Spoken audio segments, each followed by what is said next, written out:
Nation, week number 12. One more week before the big bye, and we go into the final five stretch.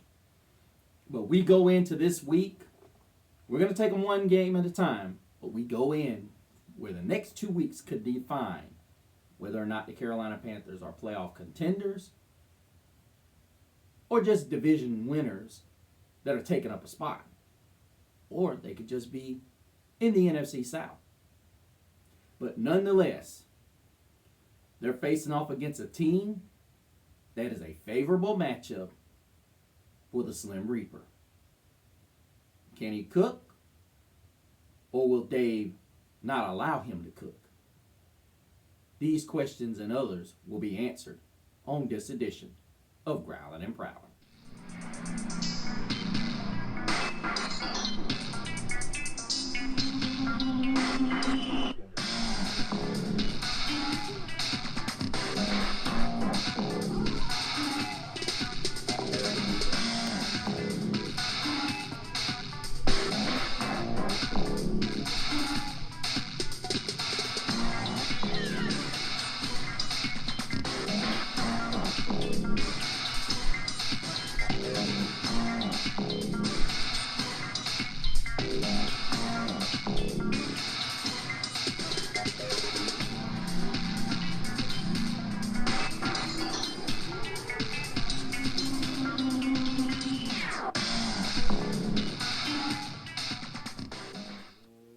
Welcome back, Panther Nation.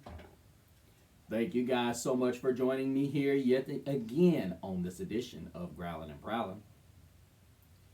Of course, again, you are joined by the one and only Mr. CeeLo. And Panther Nation, we have had our chance to really get this Bryce game out of our veins a little bit. Well, I haven't. I'm still excited because I feel so much is about to happen for this football team. But guys, I want to let you know, if you guys are watching the show and you have not subscribed, please do so. The only reason I'm saying this is I had a couple of subs that went off of my platform, and make sure you go back and check and make sure that you are subbed, because I'd hate for you guys not to be able to get this wonderful content and be able to share your points and thoughts with me. Also, make sure you hit that bell notification so you can get all of my content as soon as it drops. But guys, we head into an important stretch. We've got 2 games coming up in an 8-day period. And then we go into an important bye where we close out the final 5. But we have to handle business in Santa Clara. Now, it's going to sound like this, that I'm being very favorable to the Panthers, and I am, but I also am realistic to the idea that the Carolina Panthers have to handle their business. This ain't going to be just a situation where we can afford to just go out there and lay a goose egg after we came out there and just stormed the field against an opponent such as the Falcons, whom people are starting to expect us to whip up on anyway. But looking at this game and what Bryce can bring to the party, not only shows that he can be the man, but he can be the effing man.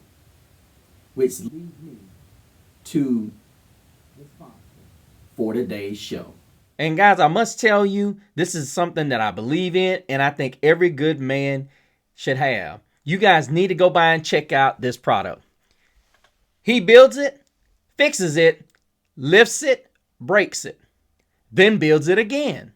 The world calls him a man. We call him an effing man. TF Man, the lotion made for hands that earned it. Crafted from grass-fed tallow, squalene, and grit. No flowers, no fluff, just results.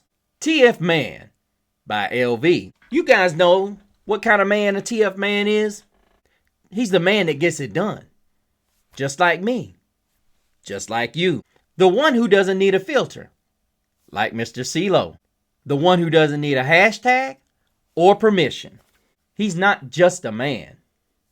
He's the effing man. And now he's got the lotion. to match.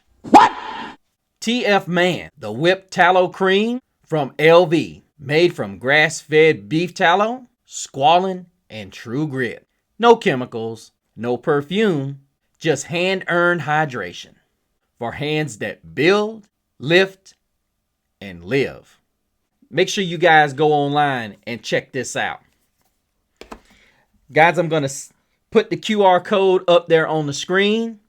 And if you guys put in the code FRIENDS20, you get 20% off your first order.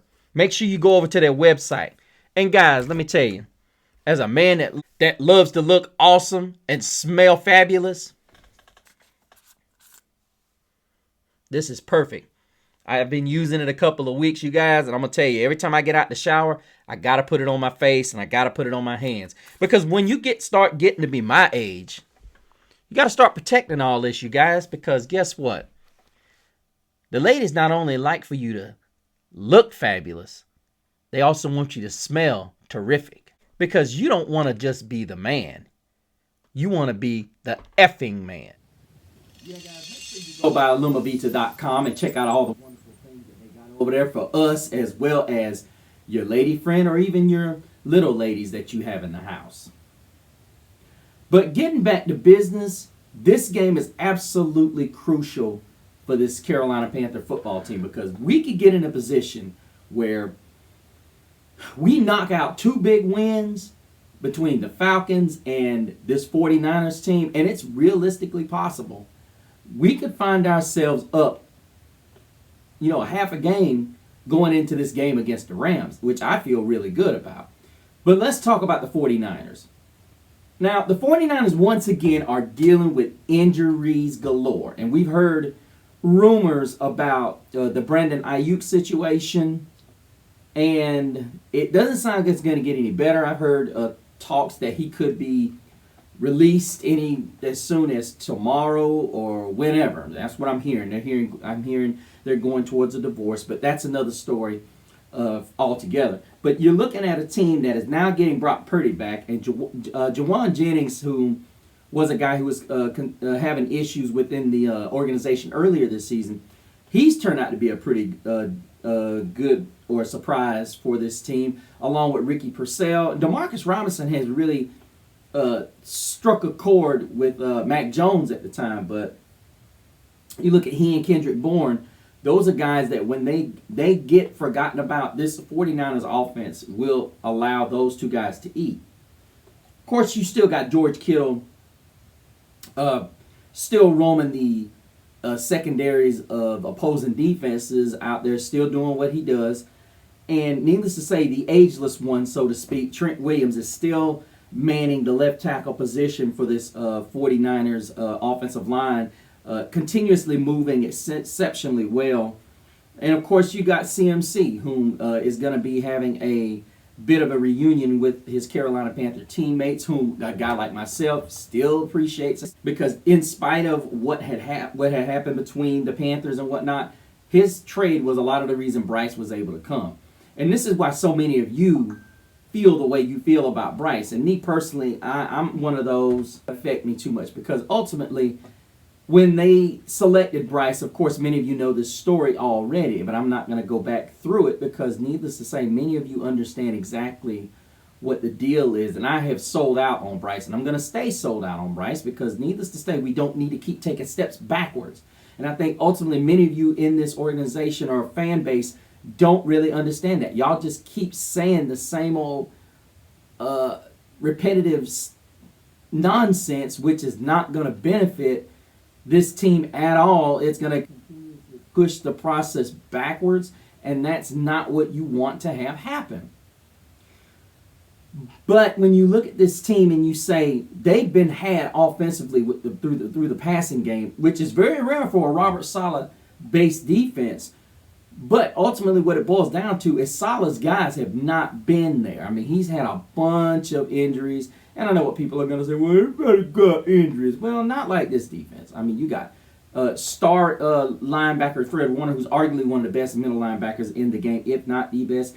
Ito Gross-Matos, Nick Bosa, Trey Tomlinson, and even Tatum Bethune is out. The guy who was replacing Fred Warner. So, I mean, you're talking about there could be some serious points put up in this game.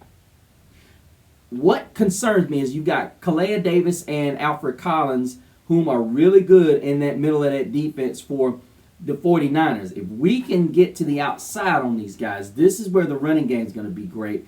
And now I will say this, the defense for the 49ers run game is right about here.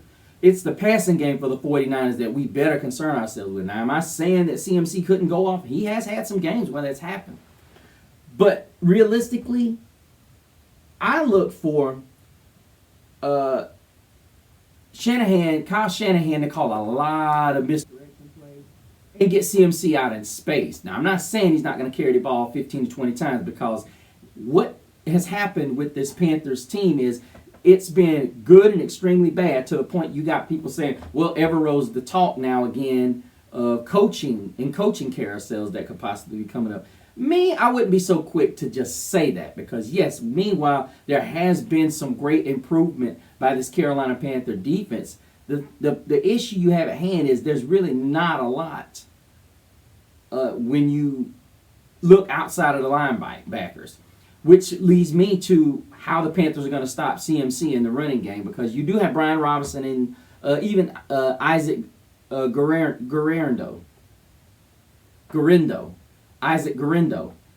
And they could run by committee if they can start moving the ball, because needless to say, we're going to be without both middle linebackers, Christian Roseboom and Trevin Wallace, which means Claude Sherless and probably Bam Martin Scott are going to be the guys in there. And possibly Jean Meta, whom hasn't been with the team very long at all. But I would like to see maybe Lathan Ransom, maybe them go to a 3-safety look.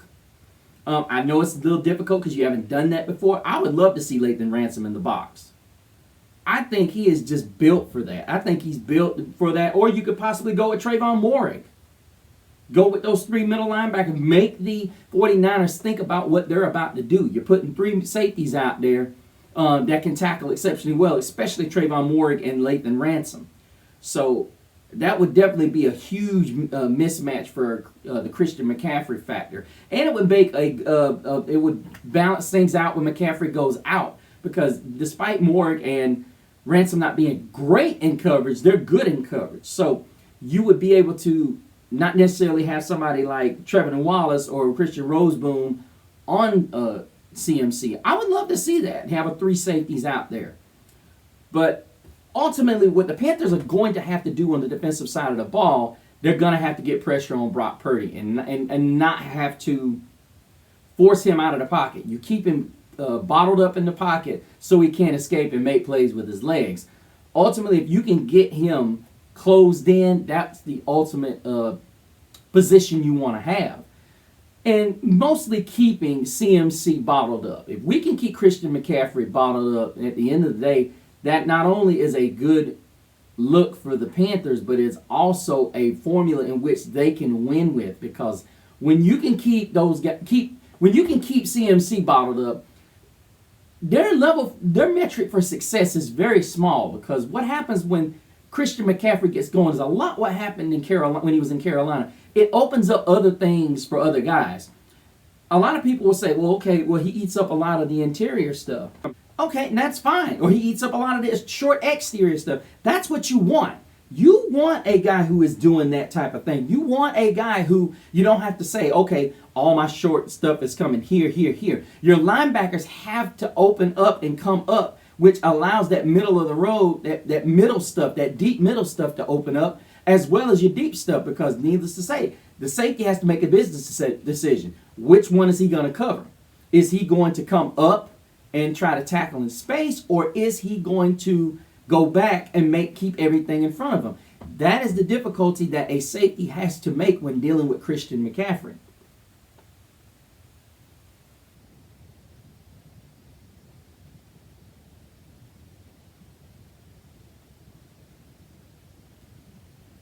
And ultimately, the way the Panthers have been playing so well most of the season against the run, it leads you to wonder, are the linebackers really as good as advertised? And that's when you really have to start to question whether or not this football team can control CMC. Because this is a deception, a defensive deception. Because one week they look great, and the next week they look kind of I think it's the latter of the two. I think they look exceptionally good against the run, especially with Derek Brooks really coming into his own. He's really just continued to take over inside with controlling the line of scrimmage, as well as Ashawn Robinson and Bobby Brown.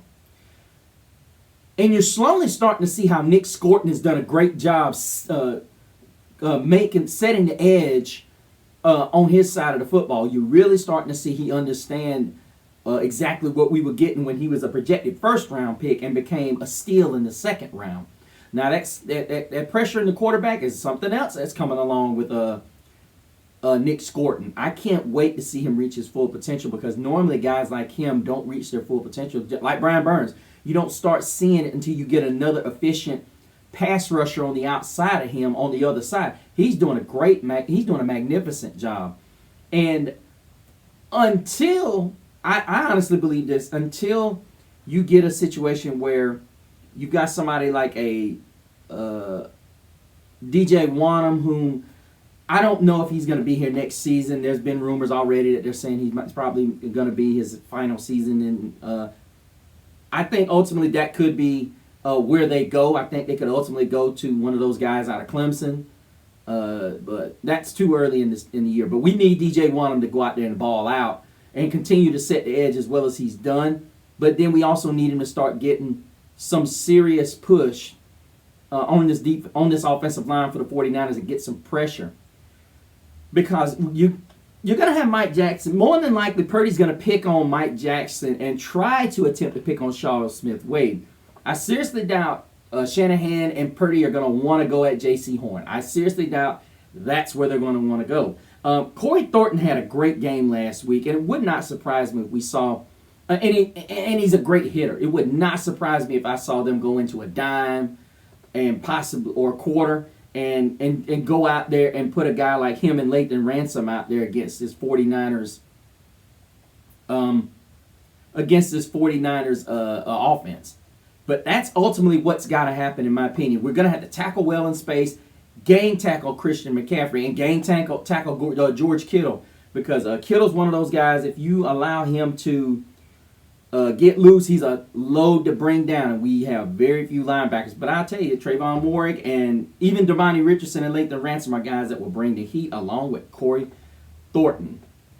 Would be nice to see our guys get some sacks. Like I said, Bobby Brown the third, and it'd be nice to see those guys get on the board as far as sacks go.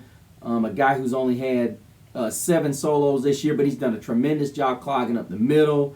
Along with, of course, Derek Brown and Cam Jackson, who's been, not really a guy that has really played a lot of snaps this year. But I think ultimately when we get down to the nitty-gritty, it's going to be some snaps that this guy's going to have to take, because he is too big and too talented to not be able to be out there the way he is. But like I said, you got Derek Brown, who's got 40 total tackles on the season and 3 sacks. He's continuing to get better and better as he gets acclimated to that knee injury, and you're starting to see so many different changes with this defense, so many different things that this defense is capable of doing when you got arguably your best defensive player out there just really putting it on the line and doing what he does. So, but those are the keys on the defensive side of the ball. Now let's look at the offense.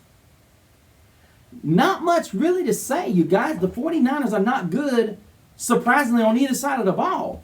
I think ultimately this is going to be where Dave Canellis is going to have to do, and him saying what he said in his press conference last week, getting adjusted to calling the game in the game. That's ultimately a situation you don't want to let people on that you are incapable of doing or you struggle with, because ultimately what happens is they look at that, they put it down, they make a mark of it, and they say, okay, we need to go in here with this kind of plan, but we also need to alter it every now and again. See, that's never, you always want to keep a coach thinking straight ahead. Or maybe he's figured it out and he just brought it up to see what other teams going to do. But to me, this Bryce Young's success was all about Dave Canella's understanding that, hey, look, this is what Bryce does. This is what he does well. Let's let him cook. And now I'm hearing all over Panthers after 2 days. The first 2 days it was, oh, can he do it? Go this, blah, blah, blah, blah. Now all of a sudden you're starting to hear so many Panther social media accounts as well as podcasts saying, let Bryce cook. Let Bryce do this. You still got a handful of fans that don't believe it. They still suspect and they still skeptical. So I'm of the belief that now all of a sudden I think Dave Canella is probably right. Maybe it is. You look at this lineup and listen. I got to call out Dean Jones right now. Got to call him out. He sat there and said we needed a formidable tight end. We got 3. That would be arguably. Look what they did to Kyle Pitts over in Atlanta. See, y'all's problem is you keep saying this, you keep saying that. You ain't even seen Mitchell Evans yet. Mitchell Evans was a focal point in Notre Dame. The reality of it is, a player given the chance can be a star. Look what Tommy Tremble did with his one grab. Now, granted, he did squeeze the face mask a little bit. Y'all been wasting Tommy Tremble for how long? Mitchell Evans is a rookie. You can't keep just saying, okay, this toy is old, let's get rid of it. That's the way some of you writers do. You don't watch. You just look at statistics or you listen to analysts. They don't know what they're looking at. I've heard so many people compliment Tommy Tremble. We got to get him to football. Mitchell Evans, got to get him to football.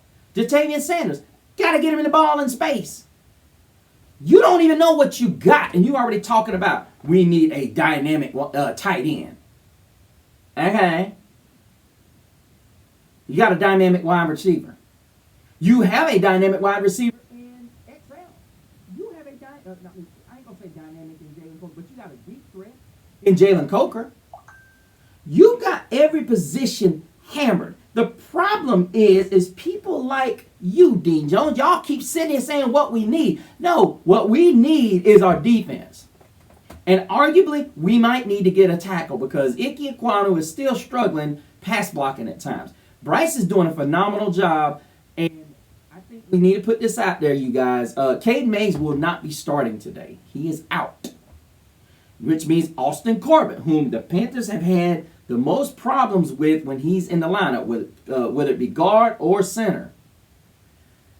I love Austin Corbett. The problem is he has not played well the last 2 years. He has not.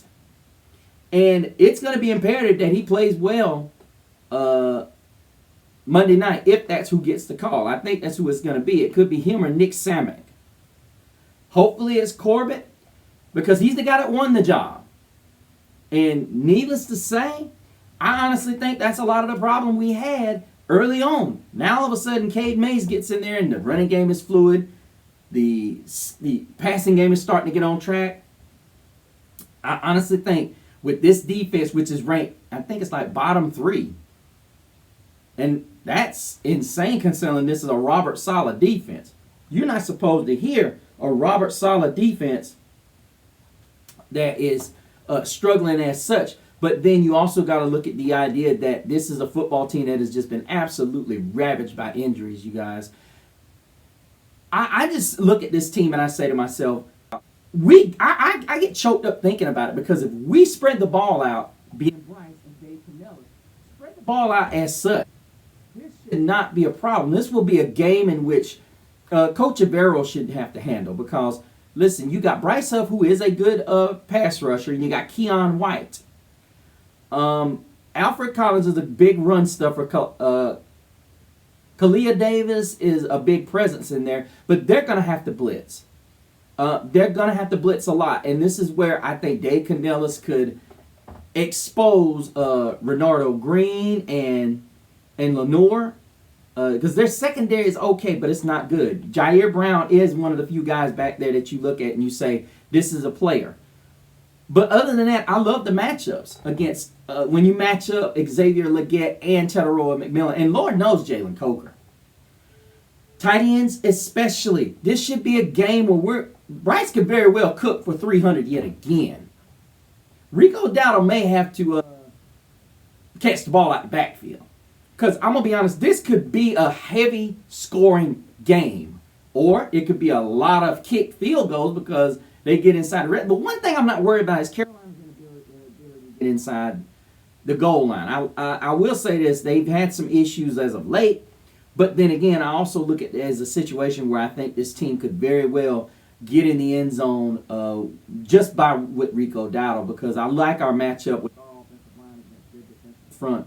Not so much in the middle, but on the outside. I like the way Ike Ekwonu and Taylor Moton could win those battles, but I think ultimately with this 49ers defense, they're more content with us keeping it on the ground. Canellis is going to have to come out and establish early that we're going to throw it and we're going to make your guys play defense on either side. But I think definitely we don't want to get away from the run. I think if we could get the 49ers worn down, we'd be in a great position. This is going to be a chess match to see which team wants to slow the pace down first. I would think it would benefit the 49ers more so to slow it down, especially given the fact that the way Bryce played last week. They're not going to want to get in a shootout. I think Robert and see if he can figure those out. I think he and Dave Canellis are going to have to figure it out. I think ultimately, if it were up to me, the unit is not very good stopping the pass or the run. I think the keys to the game, Bryce is going to have to limit mistakes, and he's most certainly going to have to limit not running the football into the teeth of that 49ers defense. You don't want to run right at them. I'm not saying that it's impossible, but you don't want to run right into the teeth of that defense. You may want to give them a couple of shots, but it shouldn't be something you make a habit of. I think play action is going to be huge as well. Get those linebackers sucking up, and I think tight ends need to have a big game. Despite what Dean Jones has to say about us having a prolific tight end, I think we've got 3 of them right here. We just have to utilize them correctly. Dumb shit! Dumb shit! Dumb shit! Gonna do it. As far as the game goes, I've got the Panthers winning this one, pulling the upset. Well, in many eyes it would be an upset because the Panthers have not been on this stage in so long. I do hope the jerseys are not just straight white, but I got a feeling that's what they're gonna be because the 49ers will probably be winning their colors. I would love to see that straight up blue, all blue, or that straight blue and black, or yeah. But anyway, make sure you guys hit me up, as we'll be seeing our old friend Eddie Pinheiro on the sideline. He will be out. Also, like I said, we will be seeing our buddy CMC. Wish you the best, my friend. It was a pleasure watching you play for the number of years that you played here. Wish you all the best, just not Monday night. Make sure you leave comments down below, as well as thumbs up the show, as well as hit that bell notification so you can get all of Mr. CeeLo's shows when they drop. Make sure you go over to Facebook and join us on Growlin' and Prowlin', the group, as well as Growlin' and Prowlin', the page. And so you can keep up with all the shenanigans that the show will be caught up in. Finally, make sure you go over to my Instagram. So if you want to follow me and see what I will be up to, make sure you hit that follow button. And if you got questions, make sure you put those in there. But if you are a stalker, I will not add you. Just saying. But until the next time, don't forget to leave your mark while prowling the airway and growling out. Pounding.